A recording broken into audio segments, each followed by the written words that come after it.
अष्टावक्र गीता उपदेश संख्या 2। हे भगवान, विषय भोग के त्यागने से शरीर नहीं रह सकता है और जितने बड़े बड़े राजर्षि हुए हैं उन्होंने भी इनका त्याग नहीं किया है और वे आत्मज्ञान को प्राप्त हुए हैं और भोग भी भोगते रहे हैं। फिर आप हमसे कैसे यह कहते हैं कि इनका त्याग करो? अष्टावक्र जी उत्तर देते हैं कि हे राजन, आपका कहना सत्य है एवं स्वरूप के विषय भी नहीं त्यागे जाते हैं, परंतु इनमें जो अति आसक्ति है अर्थात पांचों विषयों में से किसी एक के अप्राप्य होने से चित्त की व्याकुलता होना और सदैव उसी में मन का लगा रहना आसक्ति है, उसके त्याग का नाम ही विषयों का त्याग है।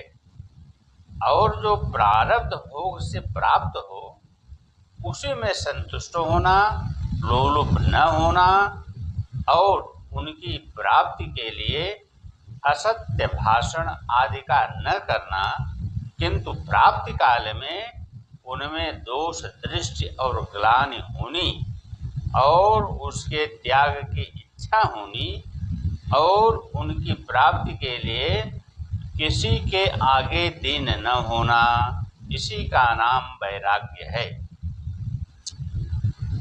फिर प्रश्न करते हैं कि हे भगवान, संसार में नग्न रहने वालों को तथा भिक्षा मांगकर खाने वालों को लोग वैराग्यवान कहते हैं और उनमें जड़ भरत आदि के दृष्टांत प्रस्तुत करते हैं।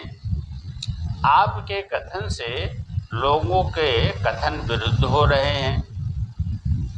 उत्तर देते हैं कि संसार में जो मूढ़ बुद्धि वाले हैं वही नग्न रहने वाले तथा मांग कर खाने वालों को वैराग्यवान कहते हैं और नंगों से कान फुकवाकर उनके पशु बनते हैं, परंतु युक्ति और प्रमाण से यह वार्ता विरुद्ध है। यदि नग्न रहने से वैराग्यवान होता हो तो सब पशु और पागल आदि भी वैराग्यवान कहना चाहिए, पर ऐसा तो नहीं है। और यदि मांग कर खाने से ही वैराग्यवान हो जावे तो सब दीन दरिद्रों को भी वैराग्यवान कहना चाहिए, पर ऐसा तो नहीं है। इन्हीं युक्तियों से सिद्ध होता है कि नग्न रहने वाले या मांग कर खाने वाले का नाम वैराग्यवान नहीं है। यदि कहो तो विचार पूर्वक नग्न रहने वाले का नाम वैराग्यवान है, तो यह भी वार्ता शास्त्र विरुद्ध है, क्योंकि विचार के साथ इस वार्ता का विरोध आता है। जहाँ पर प्रकाश रहता है वहाँ पर अंधकार नहीं रहता। ये दोनों जैसे परस्पर विरोधी हैं, वैसे सतगुण का कार्य सत्य और मिथ्या विवेचन रूपी विचार है और तमोगुण का कार्य नग्न रहना है।